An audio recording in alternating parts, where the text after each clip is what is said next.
Hello students, in this lecture I will go for the Kepler's law of planetary motion. तो Kepler's law of planetary motion को हम लोग detail में देखेंगे, जैसे कि in the last class I have discuss the case of escape velocity.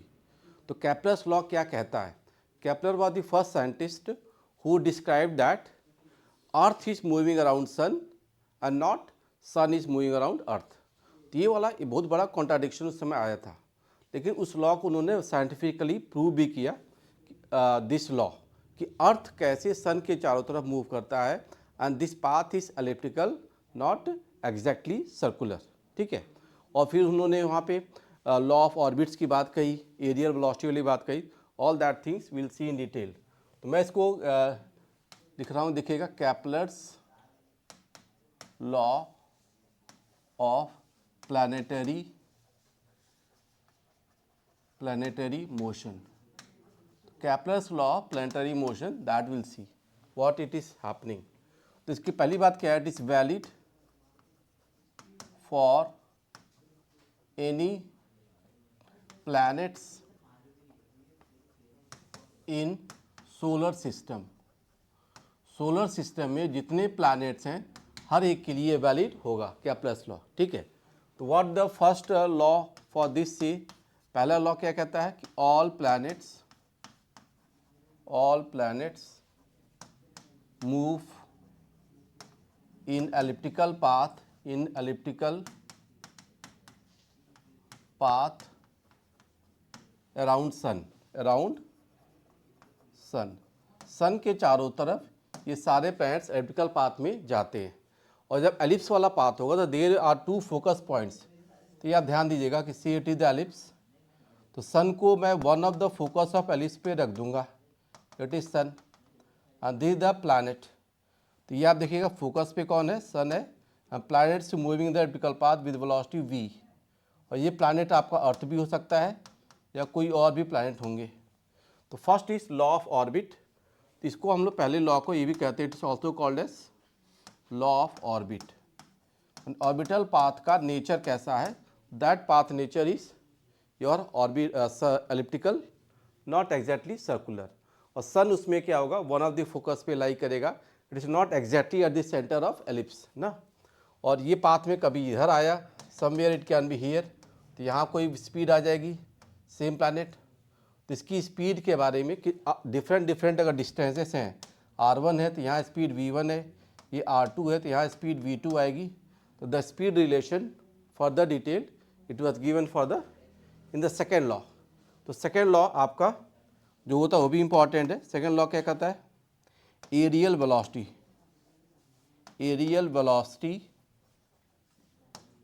Velocity of planets around sun. Areal velocity of planets around sun it remains constant. ये value क्या रहती है? कांस्टेंट रहती है. Areal velocity of planets around sun it remains constant. तो इसको भी हमको ध्यान में देना है. ये काफ़ी इंपॉर्टेंट लॉ है सेकेंड वन कि areal velocity of planet around sun it is constant. इसको मैं प्रूफ करता हूँ. What does it say? Areal velocity की जब हम बात करते हैं तो व्हाट डज इट से? देखो ये हमारा एलिप्स है एंड दिस इज सन. और इसको मैं यहाँ पे ज्वाइन कर दिया. तो ध्यान दीजिएगा, दिस कैन बी अर्थ के पास कोई वेलोसिटी v1 आ गई and this distance is r1. Correct.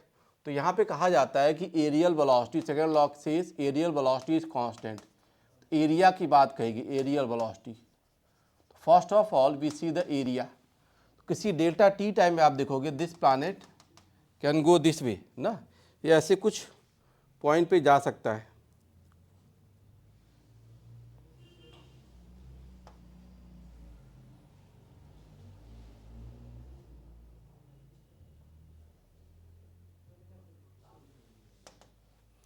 Area velocity में देखो, मैं यहाँ पे इसका कुछ एरिया ले लूँगा, इस प्लैनेट का यहाँ पे एरिया कुछ मान सकता हूँ. तो ये इस एरिया में देखिएगा दिस r1 डिस्टेंस. और डेल्टा टी टाइम में it will cover small path length. तो ये छोटा पाथ लेंथ यहाँ पे स्मॉल एरिया की बात करेगा ना. और this area can be area of triangle. तो इस ट्रायंगल का जो एरिया आएगा, triangular area that will be half of base into height तो हाफ ऑफ बेस देखो R1 हो गया और क्रॉस प्रोडक्ट में V1 डेल्टा टी डिस्टेंस आ गया। तो ये इसका डेल्टा A1 एरिया इस पॉइंट पे मिल सकता है, half of base into height like this. अब मान लो यही प्लैनेट यहाँ कहीं आ जाता है, हियर इट इज़ हैविंग, तो यहाँ पे इसकी स्पीड आ जाएगी V2 and this distance is R2। तो जब ये यहाँ पे आ जाएगा तो अब आप देखिएगा this area it will cover the same way. अगर मैं यहाँ पे इसके एरिया की बात करूँगा तो दिस डेल्टा A2 एरिया जो आएगा that is half of R2। जैसे एरिया ऑफ पैराग्राम पढ़ते थे आप A क्रॉस B, तो corresponding area of triangle it is half of A cross B, half of R2 cross V2 delta T। आपको result मिलेगा यहाँ पे भी एरिया का। तो दोनों एरियल वेलोसिटी क्या रहती हैं, कांस्टेंट रहती हैं। तो मैं यहाँ पे क्या कहूँगा, what he said it is this, half of R1 V1 delta T is always equal to half of R2 cross V2 delta T। ये तो हो गया टोटल एरिया की बात, बट थ्रू आउट टाइम से डिवाइड कर दो तो मैं क्या कहूँगा, half of R1 cross V1 equal to half of R2 cross V2। This will also be correct. R1 को आप हटा, ये चीज़ आपकी ये हो गई areal velocity, this is your areal velocity at is remaining constant. ये आपका एरियल वेलोसिटी है और ये किसी भी पॉइंट पे क्या रहेगी, कांस्टेंट रहेगी। ये term, this was the statement of Kepler's law. How it is correct, why it is correct, तो इसका जो कॉज है, इसका अगर कॉज देखोगे वाई इट इज़ करेक्ट, तो कॉज इसका क्या है, cause is torque of gravitational force on planet about sun वो जीरो होता है। Torque of gravitational force of planet about sun will be zero. इसकी टॉर्क की वैल्यू जीरो होती है। तो टॉर्क जब जीरो होगा, टॉर्क क्यों जीरो होता है, because gravitational force passes through the centre of the point on the sun. तो ग्रेविटेशनल फोर्स जब सन के पॉइंट से पास कर जाएगा तो उसकी torque value, torque is zero, because the force, gravitational force जो होता है, gravitational force passes through axis, passes through sun. Gravitational force sun के थ्रू पास कर गया, एक्सिस पे कौन है, सन है। जब force is passing through the axis of rotation, it's torque value will be zero. जब टॉर्क वैल्यू जीरो होगी तो उसका क्या जीरो हो गया, एंगुलर मोमेंटम कंजर्व हो गया। तो when this thing is happening, तो हम क्या कर सकते हैं, उसका एंगुलर मोमेंटम गेट्स कंजर्व्ड, ठीक है ना जी। तो उसका एंगुलर मोमेंटम कंजर्व हो जाएगा, ये वाली पॉइंट आपको ध्यान देना है। तो हम क्या कह सकते हैं, एंगुलर मोमेंटम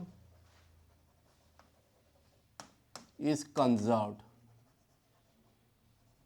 ये बात है fundamentally, why areal velocity is constant, because angular momentum is conserved. किसी भी प्लैनेट का अगर मैं यहाँ देखता हूँ, ये देखिएगा ये एलिप्टिकल पाथ है, इट इज द सन और ये आपका प्लैनेट था। तो this planet is moving with the velocity v, mass m। तो ग्रेविटेशनल फोर्स जो आपका लगेगा यहाँ पे, it will pass through the sun. Whenever gravitational force is passing through sun, तो इसका जो टॉर्क आ गया, torque of gravitational force it is zero. अब एंगुलर मोमेंटम की बात करिए, तो एंगुलर मोमेंटम क्या हो गया, इनिशियल एंगुलर मोमेंटम इस पोजीशन में देखो तो r क्रॉस p क्या हो गया mv1। आप मान सकते हो यहाँ पे r1 और ये वेलोसिटी क्या हो गया v1। किसी और पॉइंट पे यहाँ देखोगे तो इट इज r2 और ये क्या हो गया v2 हो गया। तो ये दोनों एंगुलर मोमेंटम किसी दो पॉइंट पे मैं क्या मान सकता हूँ, दे आर रिमेनिंग कांस्टेंट। तो ये दोनों वैल्यू आपके इक्वल आ जाएंगे, समझ गए। r1 cross mv1, r2 cross mv2 both will remain equal. तो the theta also I can put, I can see it r1 mv1 sine theta 1 equal to r2 mv2 sine theta 2, this will happen. Angular momentum आपका यहाँ पे conserve हो जा रहा है। अब angular momentum अगर थ्रू आउट को मैं मास से हटा दूँ तो what will see, r1 cross v1 equal to r2 cross v2, ये बात भी सही है। अगर फर्दर आप इसको देखो तो हाफ से मल्टीप्लाई कर दो तो half r1 cross v1 equal to half of r2 cross V2, ये भी सही है। डेल्टा टी से मल्टीप्लाई कर दो तो half of R1 cross V1 delta T equal to half of R2 cross V2 delta T. तो एरिया कवर सेम हो गए, इसलिए इसका when the area cover is same in the same time the area velocity is conserved। तो ये method कहाँ से prove आया? Proof of the area velocity constant is the torque is zero for the gravitational force about sun. तो ये बात आपको यहाँ पे ध्यान देना है। तो और इससे आपको ये चीज़ और क्या मिल रही है? R1 V1 sin theta 1 product is constant, R1 V1 sin theta 1 general value all right R1 R into V into sine theta, the product is remaining constant. तो कहीं पे अगर मान लो R बढ़ा तो वेलोसिटी छोटी हो जाएगी। R, V and sine theta the product of all the three will remain constant. आप किसी भी पॉइंट पे देखो, मान लो यहाँ कहीं मैं देखता हूँ, से it is R, it is the velocity V और इसके बीच का एंगल क्या आ गया? थीटा। R, V और थीटा का प्रोडक्ट हमेशा क्या रहेगा? Constant, and that is the way. तो एरिया वेलोसिटी और इसका प्रूफ दोनों चीज़ें हमको ध्यान देनी, ठीक है ना? तो ये that is the second law of your planetary Kepler's planetary motion का सेकेंड लॉ आपको ऐसे ही ध्यान देना था। अब थर्ड इसमें क्या लॉ आता है, that also we can see. तो third law of Kepler, what does it say, इसको भी हम लोग देख सकते हैं। थर्ड लॉ केपलर्स का थर्ड लॉ, तो आप देखो थर्ड लॉ जो होगा ये क्या कहता है वो करो। ये कहता है लॉ ऑफ पीरियड्स, तो it said that T square is proportional to R cube. Here what it said that if this elliptical path can be treated as circular. Circular में हम इसका जो रेडियस लेते हैं, this radius is a plus B by two, semi major semi minus axis की half value a plus B by two, ये magnitude लिया जाता है। आर की वैल्यू कई बार छोटा a छोटा b बाई टू भी लिखा जाएगा, तो ऐसे आप ले सकते हो।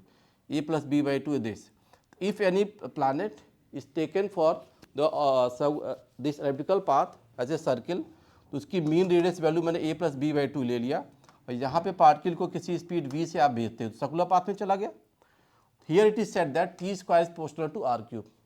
This thing we can proof. कैसे आता है ये चीज़ हम देख, T square is proportional to R cube, थोड़ा ध्यान दीजिएगा। तो now this planet is moving with mass m, sun यहाँ पे आप मान सकते हैं, this mass of the sun is capital M, radius is r।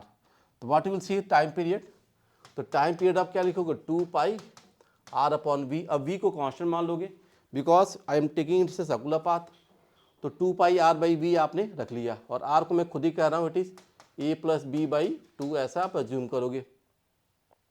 Now if I have this, तो आप देखिए यहाँ पे अब रेडियस की बात जो होती है, रेडियस भी देख लो। तो हम लोग जानते हैं कि रेडियस एंड स्पीड में क्या होता है? m v square by R, जो सेंटीपिटल फोर्स आता है, द सेंटीपिटल फोर्स वही ग्रेविटेशनल फोर्स आ गया।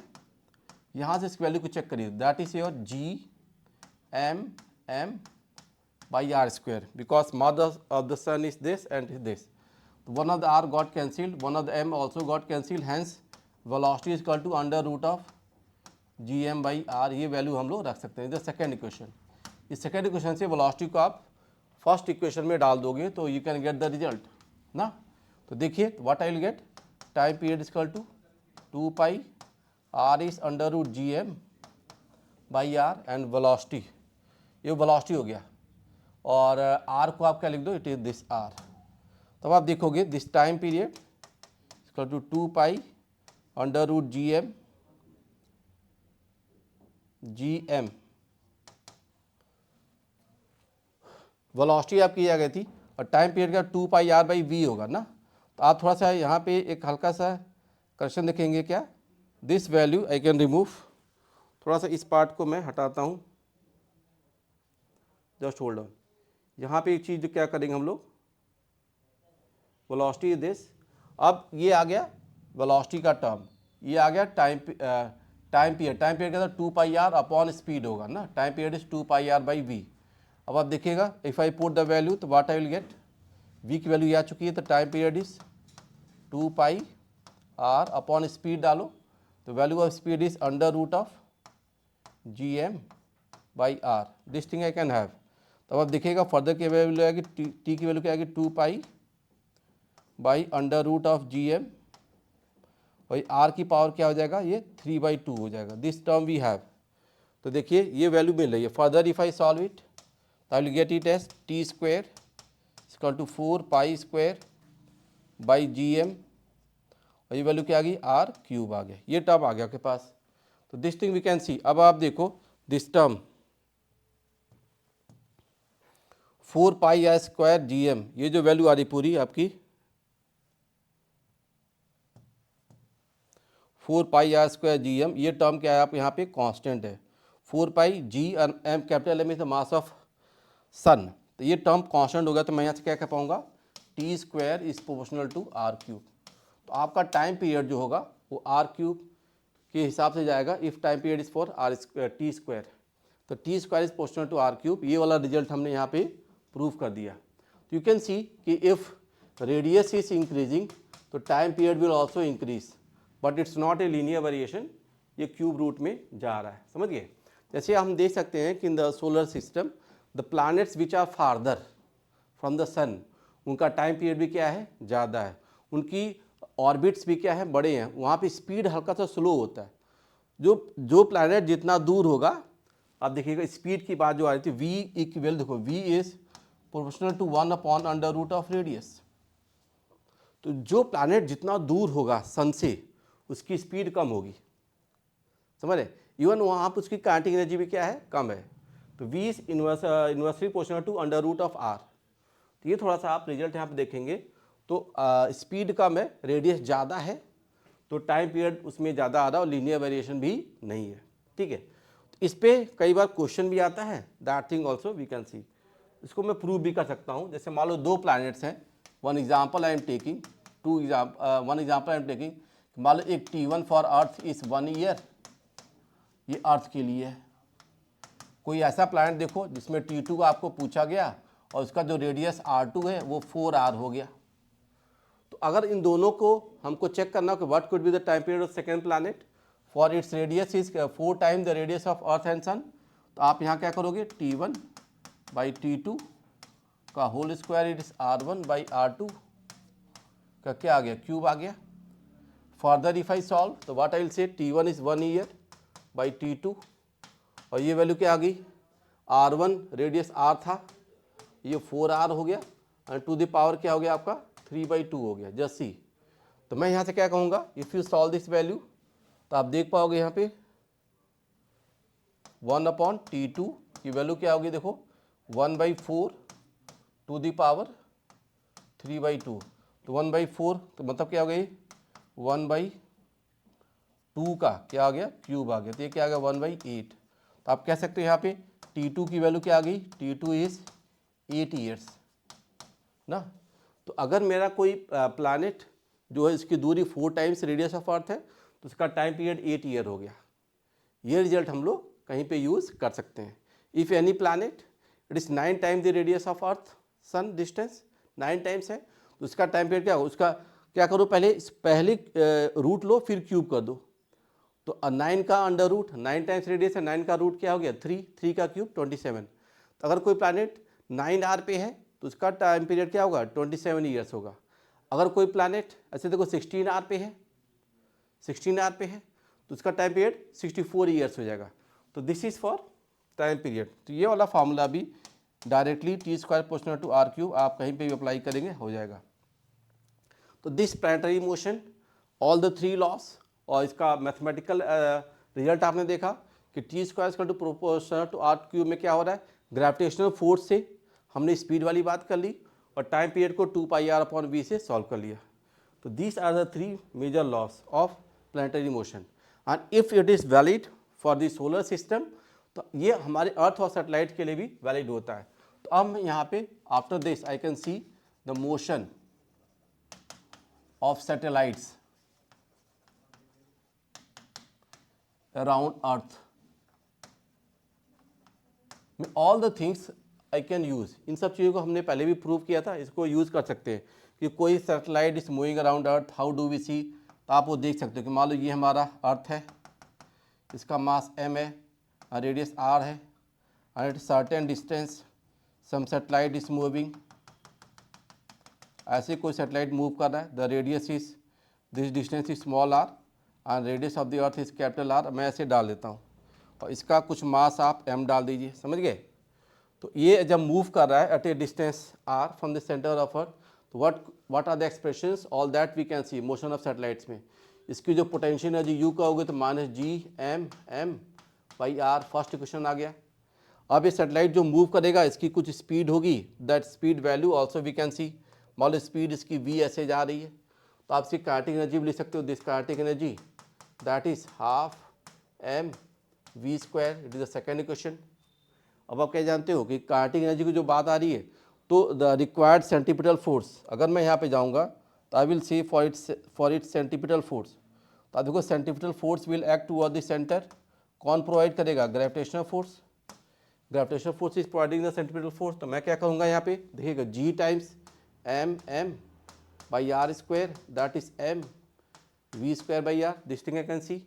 फर्दर आप देख सकते हो one of the r got cancelled, hence देखिए G M M by R that is m v square, hence half m v square की वैल्यू क्या आ गई, this half m v square is G M M by 2r, ये formula हम लोग apply कर सकते हैं। तो थर्ड इक्वेशन को हमने यूज़ करके ये रिजल्ट देख लिया। तो what you see the total mechanical energy जो आएगी इसकी टोटल एनर्जी, वो क्या आ गया, minus G M M by R plus G M M by 2r, ये रिजल्ट आएगा आपका। तो फर्दर क्या हो गया, total value minus G M M by 2r, तो minus G M by 2r इसकी टोटल एनर्जी ऑफ दी ये सैटेलाइट हो गया। तो कोई सैटेलाइट जो मूव करेगा उसकी जो टोटल एनर्जी देखो क्या आ रही है, minus G M by 2r आ रही है। अब minus sign will show its binding tendency, binding nature, तो किसी सैटेलाइट का हम लोग ये बाइंडिंग नेचर ऐसे देख सकते हैं। और स्पीड की बात करें तो speed also you can see the speed v equal to under root of, आप देखिए G M by R. Satellite जितना दूर होगा तो आप ये ध्यान देना कि इट इज सैटेलाइट में अगर इसका r बढ़ रहा है तो स्पीड क्या करता है, घटता है, ये चीज़ थोड़ा ध्यान दीजिएगा। When the r is increasing speed value of satellite will decrease, ये पैटर्न भी हमको ध्यान देना है। और total energy minus G M by 2r हो जाता है। तो टोटल एनर्जी भी आप देखो तो it is if r is increasing तो total energy is getting less and less negative, तो r के बढ़ने पे टोटल एनर्जी लेस निगेटिव होगा, और r बढ़ा तो लेस निगेटिव, मतलब इन्फिनिटी जाएगा तो लेस निगेटिव होकर क्या हो गया, जीरो हो गया। तो this terms we can see ना, समझ रहे हैं। और अगर मैं किसी भी सैटेलाइट की मैं एनर्जी ऐड करूँगा, अगर एनर्जी ऐड करता हूँ तो जैसे यहाँ पे कुछ केसेस में आपको डिस्क्राइब करूँगा कि just see I am taking one example for h equal to 3r, where तो स्मॉल r क्या हो जाएगा, r प्लस h, ये क्या हो गया 4r हो गया। तो स्मॉल r और कैपिटल R को हम ऐसे कोरिलेट कर सकते हैं फॉर एनी सैटेलाइट। अगर देखिएगा ये हमारा अर्थ है, अर्थ का रेडियस r है, and if somewhere the height is h, ये हाइट क्या है h है, h और r को जोड़ोगे तो स्मॉल r की वैल्यू मिल जाती है। तो यहाँ पे कोई सैटेलाइट होगा तो इसकी जो टोटल एनर्जी मुझे देखनी है तो क्या आएगी, तभी मैंने कहा था यहाँ पर जो टोटल एनर्जी इसकी लिखोगे तो that will be minus G M M by 2 times r की वैल्यू r प्लस h, तो ये क्या होगा 4r हो गया। तो h की वैल्यू 3r पे इसकी वैल्यू क्या आ गई, minus G M M by 8r। तो ये रिजल्ट आपको मिलेगा सैटेलाइट का। अगर मैं यही केस क्या करता हूँ, if I change the height value, if I change the height value तो व्हाट आई हैव TE2 को भी मैं लिख सकता हूँ। तो दिस TE2 आपको देखना एट h इक्वल टू मान लो 7r है, मैंने हाइट बढ़ा दी। If I am increasing the height h equal to 7r, तब रिजल्ट क्या आएंगे वो भी हम लोग देख सकते हैं। तो h इक्वल टू 7r पे देखो टोटल एनर्जी क्या हो जाएगी, स्मॉल r क्या हो जाएगा, स्मॉल r हो जाएगा r plus h and that is your 8r। h की वैल्यू क्या आ गई आपके पास, 8r आ गई। अगर 8r आ गई तो यहाँ पर जो टोटल एनर्जी आएगी आपकी देखो क्या होगी, minus G M M by 16r, ये आ गया माइनस जी एम बाई 16, देखो लेस निगेटिव हो गया ना। तो अगर मैं एक सैटेलाइट में हाइट बढ़ानी है, अगर हाइट की वैल्यू को आप देखिए, सैटेलाइट की हाइट की वैल्यू को h = 3r से मुझे बढ़ा देना है से h = 7rp। तो आपको कुछ एनर्जी ऐड करना पड़ेगा, there will be some energy delta E add.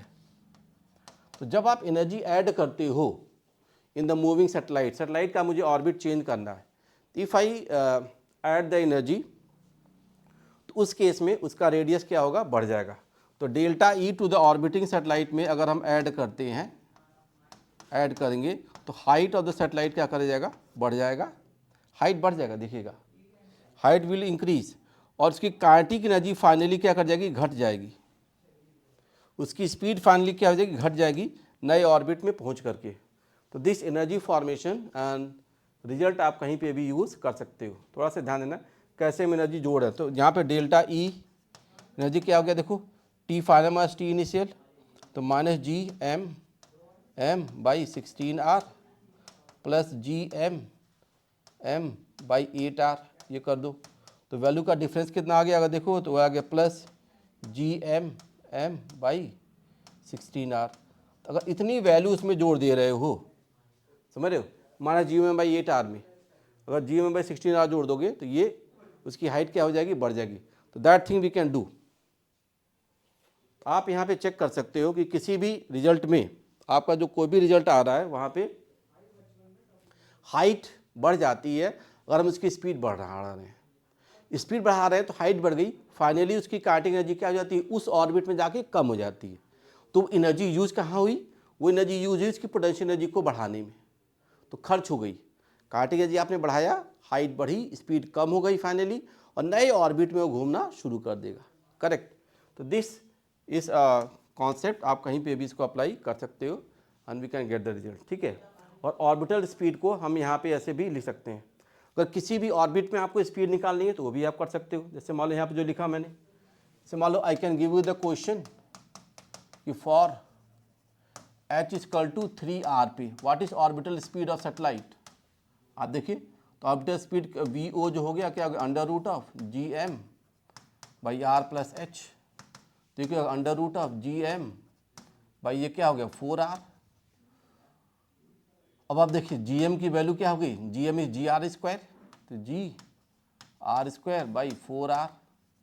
तो आप देखो ये ऑर्बिटल स्पीड वहाँ पे जो आ गई अंडर रूट ऑफ, देखिए जी आर बाई 4,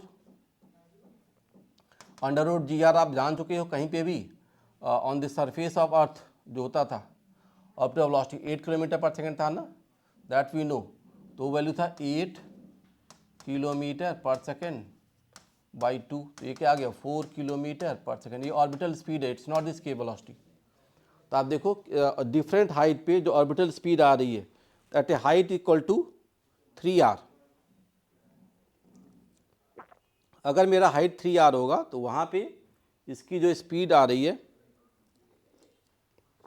वो 4 किलोमीटर पर सेकेंड है, और हाइट जब जीरो होती है, when the height is zero, just see when the height is zero, तो वो स्पीड आती है 8 किलोमीटर पर सेकेंड।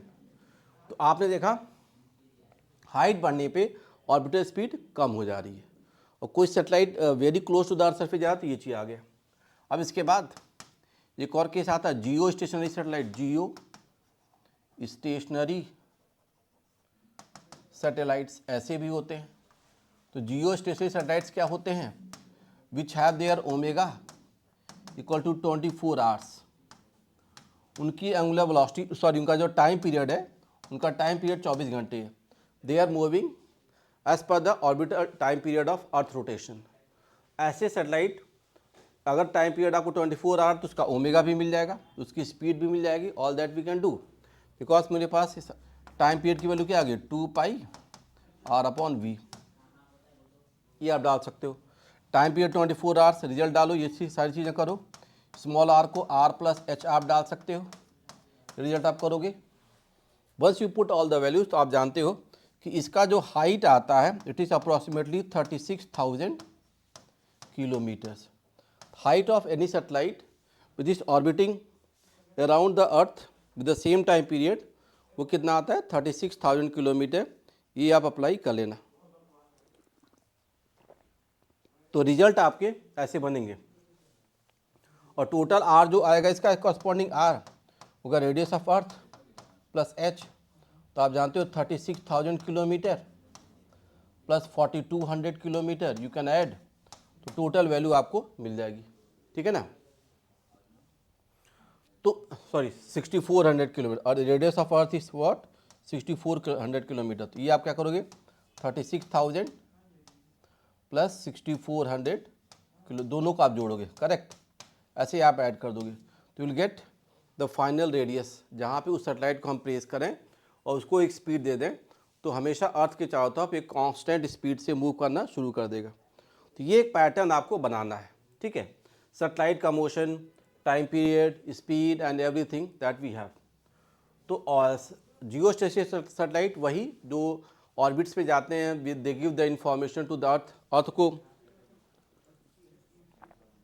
क्या इंफॉर्मेशन आएगी, ऑल दिस थिंग्स। तो बहुत सारे सैटेलाइट्स में रखे जा सकते हैं। रेडियस देख रहे हो आपका 36,000 प्लस 6,000 द 42,400 किलोमीटर, तो उसका जो स्मॉल आर आ गया अगर आप देखोगे जियो सैटेलाइट का, तो वो हो गया 42,400 किलोमीटर जो है उसका रेडियस आ गया। इस रेडियस पे जो ऑर्बिट का स्पीड भी क्या होगा, फिक्स होगा, और वो हम बता ही दिए कैसे आप निकाल सकते हो। तो दिस थिंग हैपेंस, तो सैटेलाइट की एनर्जी, स्पीड और स्केप करना हो तो टोटल एनर्जी उसको जीरो कर दो। एनर्जी अगर आप सैटेलाइट में ऐड करते जाओगे तो हाइट बढ़ता है, ये थोड़ा ध्यान देना, और काइनेटिक एनर्जी फाइनली घटती है, ये भी ध्यान देना। ये सारे पैटर्न आपको मिल जाएंगे। It was this. Now after almost this chapter is complete, तो मैं इसमें कुछ चीज़ें और प्रूफ करूँगा कि जी का variation due to rotation of earth, ये भी बता देते हैं यहीं पे, variation of ji as per rotation of earth. किसी एंगल लैटिट्यूड पे जी के वेरिएशन कैसे होता है रोटेशन ऑफ अर्थ में, ये वाले पैटर्न को भी हम लोग देख सकते हैं, ठीक है। इस रिजल्ट को हम लोग कैसे देखें, as per the rotation of अर्थ। हमने हाइट्स की वजह से जी में वेरिएशन तो देखा था, अब रोटेशन से क्या होता है all that also I will सी। तो देखिएगा, सी दिस इज अर्थ, ये इसका सेंटर है, ये एक्सिस है आपका। अगर मान लो कोई भी particle it is kept on the earth surface like this, M mass, radius of earth R है, तो आप देखोगे एम जी तो इसका toward the centre of earth ऐसे ऐड करेगा एम जी, ये इसका इक्वेटोरियल प्लेन है और रोटेट कर रहा है, इट इज लाइक दिस। तब आप देखोगे सेम इसका एंगल ऑफ लैटिट्यूड वो थीटा है। At this position if this radius is x, आप देखें here the radius will be x, तो इस एक्स वाले रेडियस में ये सर्कुलर मोशन कर रहा होगा and it will be having a pseudo force, इसके ऊपर सर्कुलर मोशन का एक स्यूडो फोर्स आ जाएगा। तो सर्कुलर मोशन का जो स्यूडो फोर्स आएगा इस सर्किल में वो बाहर की तरफ आएगा, स्यूडो फोर्स दिस, थोड़ा ध्यान दीजिएगा, and this pseudo force will be M omega square X, correct. और इस एक्स को अगर आप देखोगे तो you can very well relate it as cos theta, cos theta is base upon hypotenuse, it is x by R. तो पहला question ये, सेकंड क्वेश्चन ये, दोनों चीज़ें हम लोग ध्यान दे सकते हैं। Now what I will see, M G force is this way, pseudo force का एक कंपोनेंट इधर जाएगा, स्यूडो फोर्स का cos थीटा बाहर, स्यूडो फोर्स का sin थीटा ऐसे जाएगा, बट स्यूडो फोर्स का cos थीटा इधर जाएगा। तो रोटेशन ऑफ अर्थ से यहाँ पे देखो स्यूडो फोर्स का cos थीटा इसके एम जी नेट को कम कर देगा।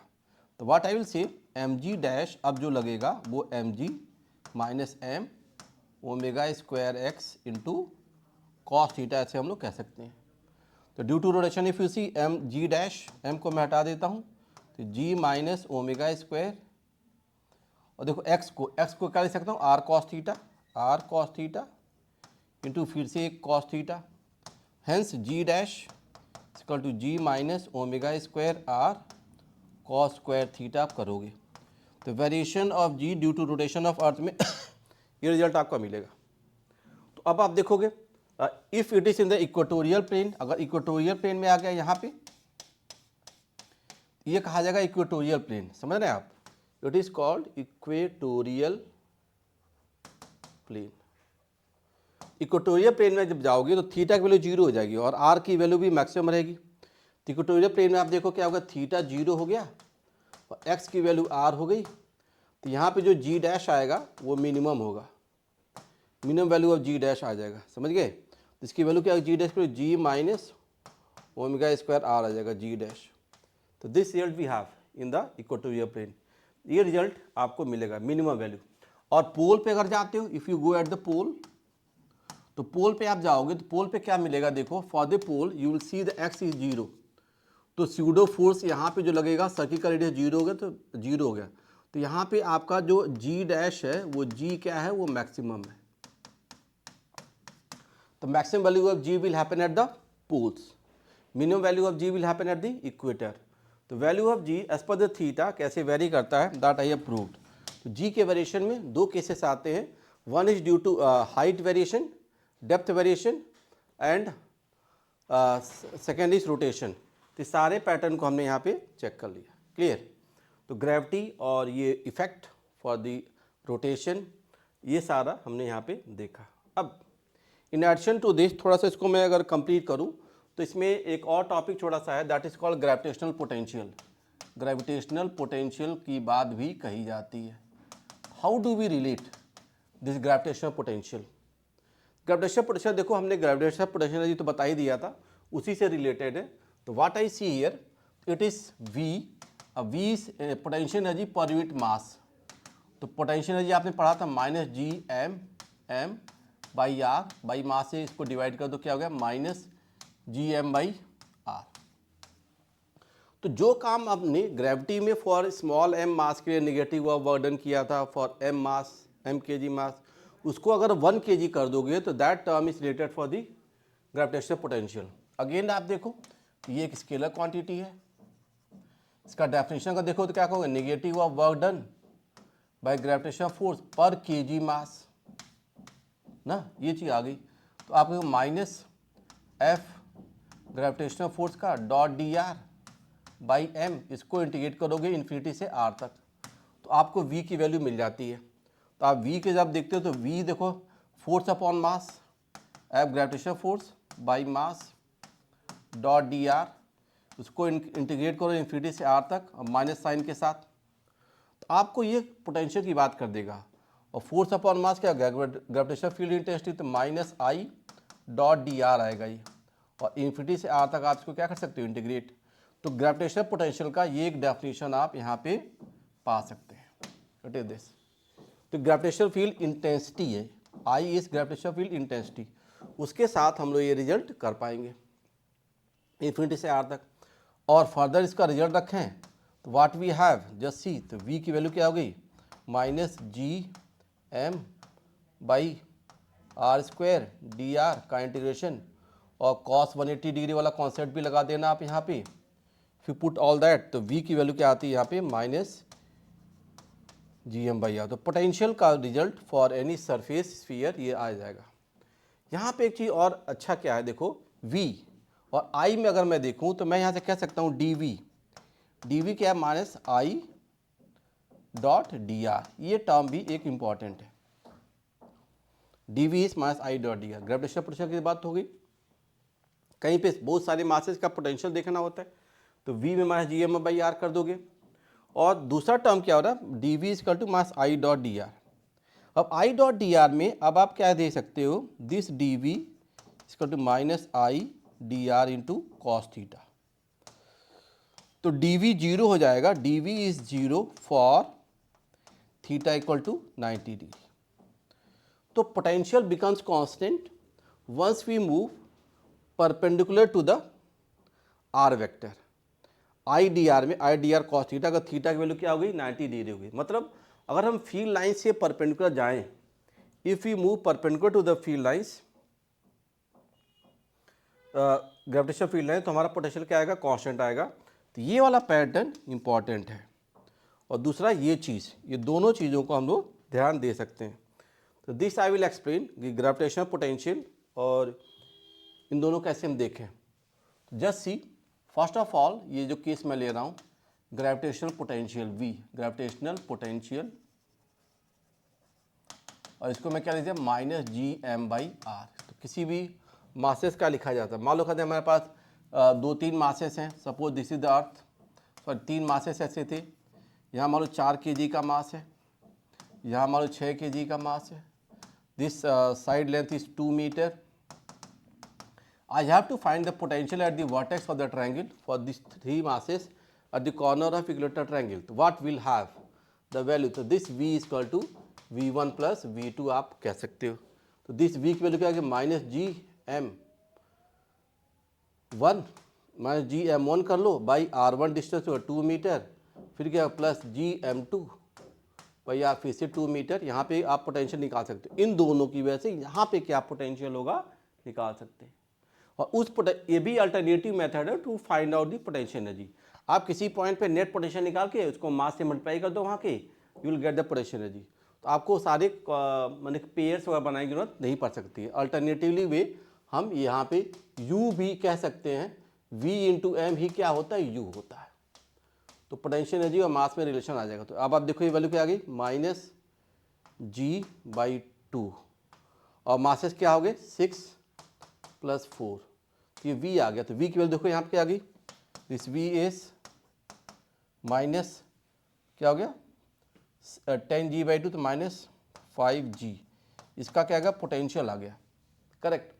अगर यहाँ पे 3 kg का मास, 4 kg का मास कुछ भी रख दो तो उसकी पोटेंशियल एनर्जी की वैल्यू भी हम लोग निकाल सकते हैं. सपोज ऐसे कि यहाँ पे जो हमने मास, ये देख लो ये तो आ गया हमारे पास this potential, potential into mass करेंगे तो क्या मिल जाएगा, पोटेंशियल एनर्जी मिल जाएगी. तो this result we can have. Even I tell you, ये तो हो गया V की वैल्यू V1 प्लस V2 ऐसे सम कर लिया. कई समय पे आपको V की वैल्यू ऐसे भी सकती है, इंटीग्रेशन ऑफ dV. इंटीग्रेट करके भी हम पोटेंशियल निकालते हैं for continuous mass, for continuous mass distribution. Continuous mass distribution में आपको इंटीग्रेट करके भी वैल्यू मिल सकती है. तो वो वाले रिजल्ट भी देखे जा सकते हैं. ठीक है, वो भी एक केस मैं ले सकता हूँ एंड वी कैन सी. जैसे मान लो अगला मैं कर रहा हूँ कि इसमें एग्जांपल कि V for continuous mass. Continuous mass में मान लो मेरे पास एक कोई रिंग है और रिंग की एक एक्सिस जा रही है यहाँ पे, and I have a point P here, say this is O and this axis has the radius say 5 meters. इस पे रिंग का ये एक्सिस आप ऐसे मान लो are the perpendicular in the plane, ऐसे ले लीजिएगा. This is x axis, I can say this is y axis you can do and this is your z axis. Correct. मुझे अब this radius is 5 metre and the mass here for the ring is capital M. If I have to find here this coordinate is 12 0 0. तो अब देखिएगा ring है तो मास, continuous मास यहाँ पे कौन है, रिंग है. दिस इज द रिंग मास. तो रिंग मास पे अगर मुझे पोटेंशियल देखना होगा तो what you will see, there are so many point masses on the ring. तो रिंग पे बहुत सारे पॉइंट मासेस है, यहाँ पे है, यहाँ पे है, बहुत सारी, this are the point masses. तो हर एक डीएम मास का यहाँ पे क्या बनेगा, एक पोटेंशियल बनेगा. तो this R distance will be under root of 12 square plus 5 square, that will be 13. Correct. तो DM मास का जो dV पोटेंशियल आएगा क्या आएगा, minus G DM by R is 13. Integrate कर दो तो V की वैल्यू क्या आ गई, minus G by 13 integration of DM. और DM तो टोटल मास है, आपको पता ही है. तो हम क्या कर देंगे, माइनस जी एम बाई 13. अब देखिएगा हर समय पे इंटीग्रेशन इतना आसान हो वो भी कोई ज़रूरी नहीं है. But if you are very thorough with the finding the elements anywhere we can do. तो रिंग के एक्सिस पर अगर मुझे इसका पोटेंशियल देखना था तो मैं ऐसे देख सकता था. मैं इसका पोटेंशियल इसके सेंटर पे भी देख सकता था. पोटेंशियल दिस सेंटर देखता तो फिर से मास करते तो V की वैल्यू क्या होती है, माइनस जी एम और रेडियस का कितना हो गया, रेडियस इज 5. तो पोटेंशियल एट दिस सेंटर जो आ गया वो आप देख सकते हो minus G M by 5. Potential on the axis minus G M by 13. तो एनी सुटेबल पॉइंट्स पे हम इसका पोटेंशियल इंटीग्रेट करके या अलजेब्रिक सम करके भी निकाल सकते हैं. और पोटेंशियली से दिस स्केलर क्वांटिटी, तो we need not go for the directions. तो डायरेक्शन की यहाँ पे कोई ज़रूरत नहीं होगी और कहीं पे भी ये पोटेंशियल आ जाएगा. अब once we have this idea for potential, हम इसमें एक केस ऑफ इंटरेस्ट और भी ले सकते हैं. One more example I can take. is that suppose I say there is a rod with mass m, length L, and I have to find the potential at this point here, and this distance is d. तो d distance पे इस rod की वजह से मुझे potential निकालना हो तो क्या होगा? Again you see this mass is continuous mass. तो कंटिन्यूअस मास में जब मुझे पोटेंशियल देखने की बात होगी तो व्हाट आई विल डू, मैं कोई dm एलिमेंट लूँगा, उसके हिसाब से इंटीग्रेट करूँगा. तो I will go for the dm element. मैं यहाँ पे कोई dm मास ऐसा ले सकता हूँ, दिस dm मास की दूरी मैं ऐसा लूँगा क्या x, इसका छोटा एक्सटेंशन क्या आएगा dx. अकॉर्डिंग आई पुट तो dm क्या होगा, देखो m/l इंटू dx, ये लिख दीजिए. अब आप देखिए dv की वैल्यू क्या आएगी, dv is minus G dm/x. Now integrate it. तो v की वैल्यू आ जाएगी माइनस जी dm क्या हो गया m/l इंटू dx/x का integration. First you see minus ji m/l integration of dx/x. ये क्या इंटीग्रेट करके आ जाएगा, x आ जाएगा ln x. तो minus ji m/l integration of dx is ln x. इसकी लिमिट ले लो. First end of the rod कितनी दूरी पे है, d पे है.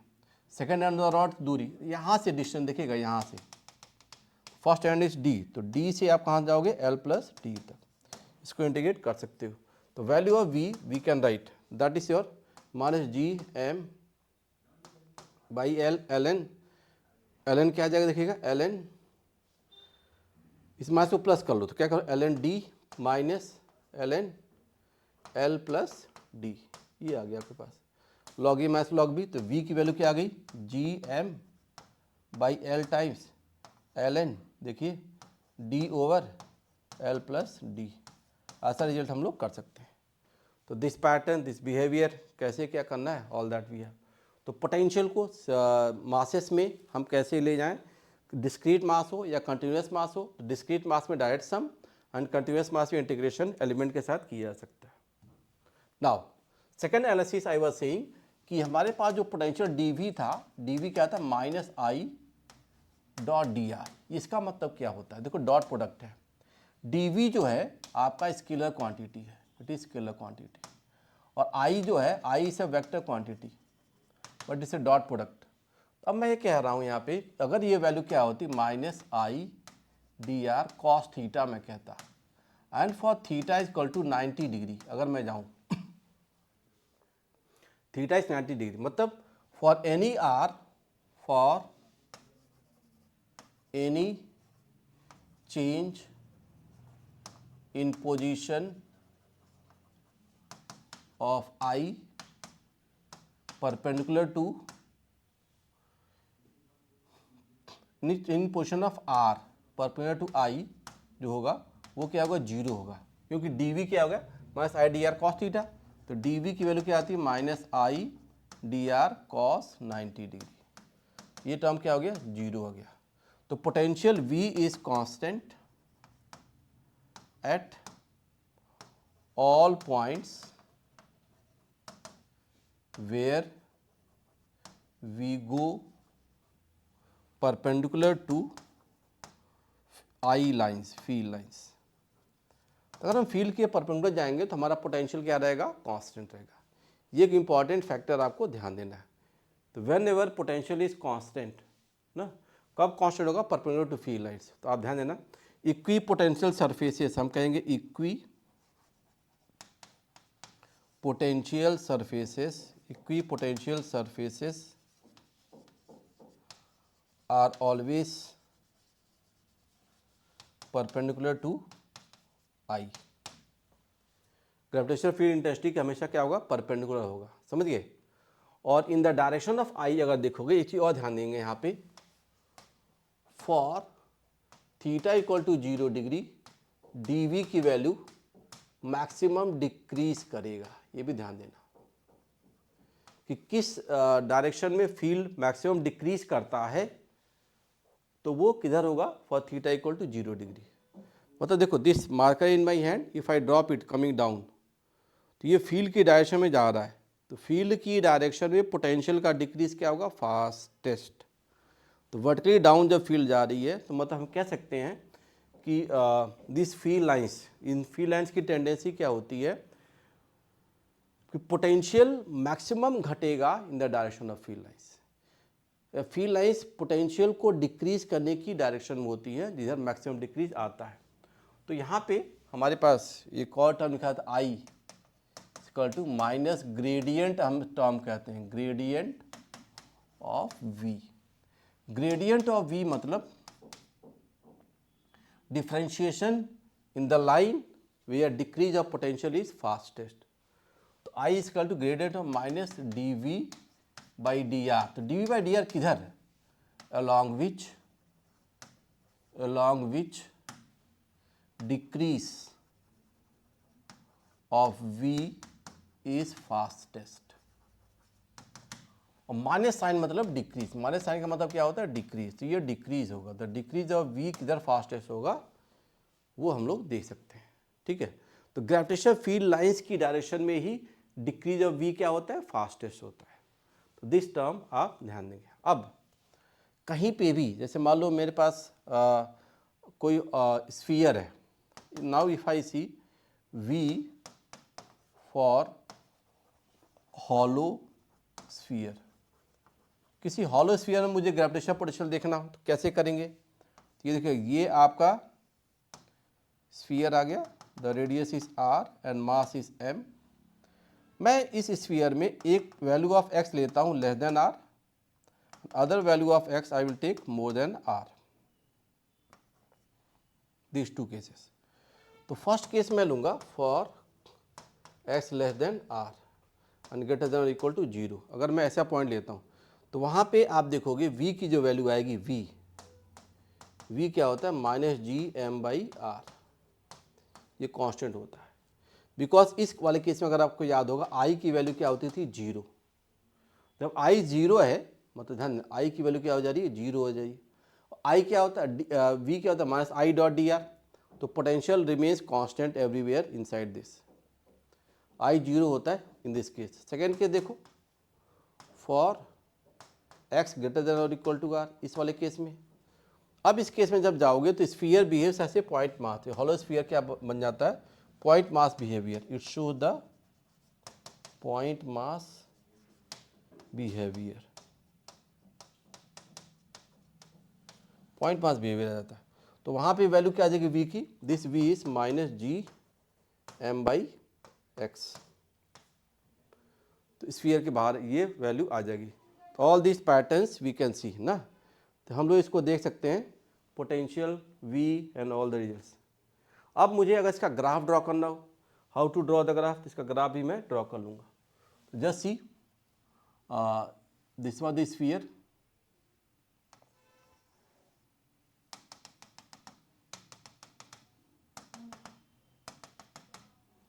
तो v वर्सेस, अगर मुझे x का इसका पोटेंशियल ड्रॉ करना है, अगर मान लीजिए इसकी वैल्यू को मैं निगेटिव ले रहा हूँ तो I will see it like this, ये ऐसे जाएगा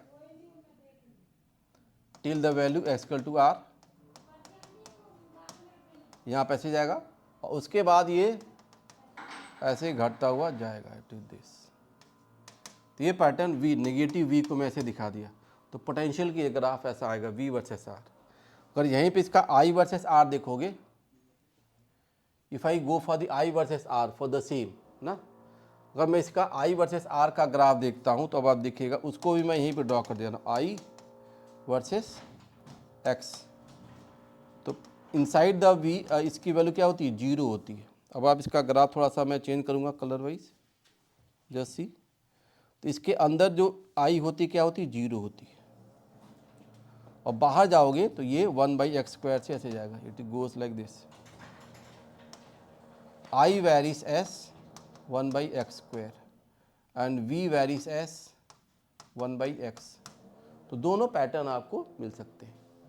तो हॉलो स्फीयर में, in the case of hollow sphere, this was the hollow sphere.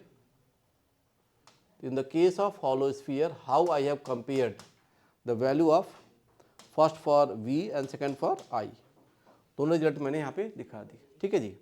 बाहर जो होते हैं हॉलो स्फीयर सॉलिड स्फीयर में, दोनों बोथ बिहेव ऐसे पॉइंट मास, ये रिजल्ट हम लोग कर सकते हैं। नाउ इफ आई से मेरे पास एक क्वेश्चन है, ये स्फीयर है, दो हॉलो स्फीयर है and the distance is r1 r2, ये मान लो 1 मीटर है, ये 2 मीटर है, ये आपका 4 kg है, this is your 6 kg. They are like this. Now I have to find the field and potential at the position, मानिएगा A, B इसके surface पे एंड C. तो तीनों पॉइंट पे हम लोग फील्ड एंड पोटेंशियल देख सकते हैं. One is at the centre, second is at the surface of inner sphere and third is the surface of outer sphere. तो हम देखें वी ए, तो वी ए क्या होगा, तो वी ए क्या होगा अब देखो, तो माइनस जी तो ले लें. अब मासेस में करो तो पहले का मास कितना 4/1 प्लस 6/2, ये पोटेंशियल लगा वी ए. ऐसे मैं वी बी देखना चाहता हूँ तो मैं क्या कहूँगा minus G into potential at point B. ये तो आप देखिए 4/1 यहाँ पे, क्योंकि सरफेस पे और सेंटर पे वैल्यू क्या होती है सेम होती है, और इसके भी सरफेस सेंटर पे वैल्यू क्या होगी सेम होगी. तो पोटेंशियल यहाँ पे आ गया ए पे. अब बी पे देखो, तो बी पे जाओगे तो माइनस क्या हो गया 4/1, इसके सरफेस पे आ गया प्लस 6/2. अब सी पे देखो वी सी, तो माइनस जी टाइम्स देखो क्या होगा 4/2 प्लस 6/2. ये तीनों जगह पे मैंने पोटेंशियल इसका लिख दिया. तो this the way how I have written the potential. अगर मुझे आई की वैल्यू लिखनी थी तो मैं आई भी लिख सकता था. देखिएगा आई, इफ आई ए का मैं लिखता हूँ क्या को minus G times I A. Field इसके अंदर फील्ड क्या होती है 0, KQ/R². फील्ड स्फीयर के अंदर 0 प्लस 0, ये आ गया. आई बी लिखो माइनस जी 1/R², इसके सरफेस पे आ गए तो माइनस जी तो आ गया, मास के अंदर 4, मास लिखता हूँ 4/1 का स्क्वायर, और दूसरे का क्या आ गया 0, ऐसे आएगा. इसका तो पोटेंशियल सरफेस पे आ गया, लेकिन सेकंड वाले का नहीं आएगा, उसका कंट्रीब्यूशन क्या आ गया 0 आ गया. ऐसे ही आई सी देख लो, आई सी क्या आएगा माइनस जी, अब दोनों का आ जाएगा, क्या आ जाएगा आपका 4/1 स्क्वायर प्लस 6/2 स्क्वायर. तो दोनों को हम लोग जोड़ देंगे. तो this pattern behaviour we can see. तो field and potential at 3 different points for 2 different shells that I have defined. तो ये एक तरीका आपको यहाँ पे देख लेना है. करेक्ट, ये एक पैटर्न था. ठीक, किसी स्फेरिकल शेल के अंदर के हर पॉइंट पे पोटेंशियल कांस्टेंट होता है, that is the same what is at the surface. And for any spherical shell field inside at all the points is 0. ये आपको ध्यान देना. नेक्स्ट, अगर यहीं पे आ जाए आपका V due to solid sphere, किसी सॉलिड स्फीयर की V देखना हो तब हम क्या करते हैं. तो आप देखिएगा once it is solid sphere,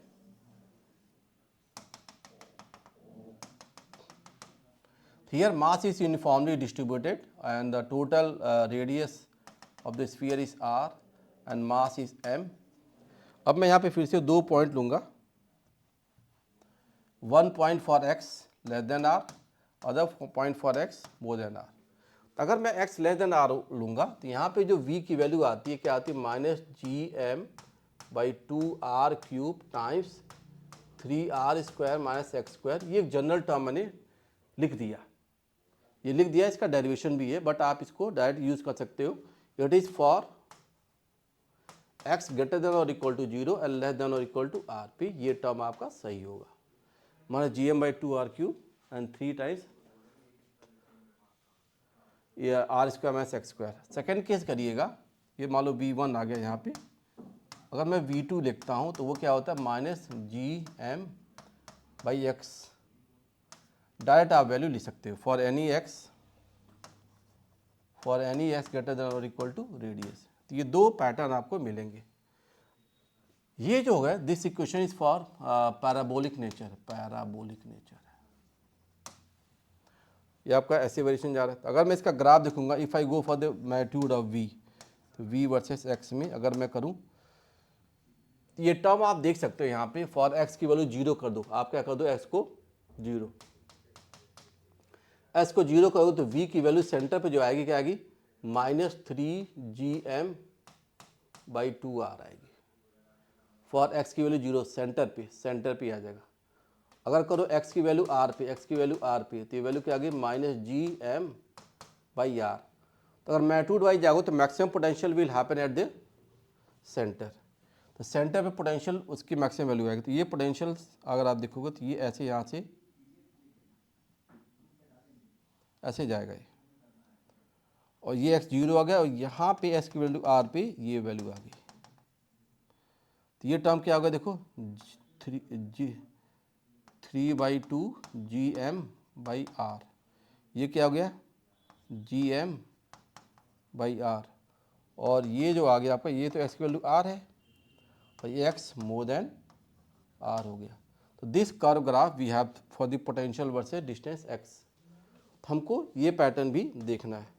तो potential due to field and all this results we have, ठीक है। तो ये था आपका पोटेंशियल की बात, फील्ड की बात बता दी। अब इसमें एक चीज़ और चीज़ आती है कई बार, सेल्फ एनर्जी। तो ग्रेविटेशनल सेल्फ एनर्जी क्या होती है? तो ग्रेविटेशनल सेल्फ एनर्जी, तो ग्रेविटेशनल सेल्फ एनर्जी जो होती है, it is the energy release in the formation of any mass happened. Earth जब बना, मान लो अर्थ का एक सेल्फ एनर्जी क्या रहा हो, तो ऑल द जो बिग बैंग थ्योरी में आप मान लें कि सारे मासेस इक्वली तो स्प्रेड आउट हुए नहीं, सब मास बड़ा सब मास छोटा, तो बड़े मास के पास छोटे मासेस कलेक्ट होना शुरू हो गए। तो all they are coming through the gravitational force, when they are interacting, तो दे रिलीज द एनर्जी। तो energy release in the formation, तो ग्रेविटेशनल सेल्फ एनर्जी दो तरह का होगा, एक हॉलो स्फीयर का होगा और एक सॉलिड स्फीयर का होगा। हॉलो स्फीयर में अगर देखेंगे तो if it is hollow sphere, तो उसके फॉर्मेशन में रेडियस r मास है में जो u सेल्फ एनर्जी आती है दैट इज -gm²/2r आता है हॉलो स्फीयर में। इसमें जब निकलेंगे सॉलिड स्फीयर में, if I go like that, इसमें मास पूरा डिस्ट्रीब्यूटर, तो यहाँ पे u सेल्फ जो आएगा दैट इज -3gm²/2r।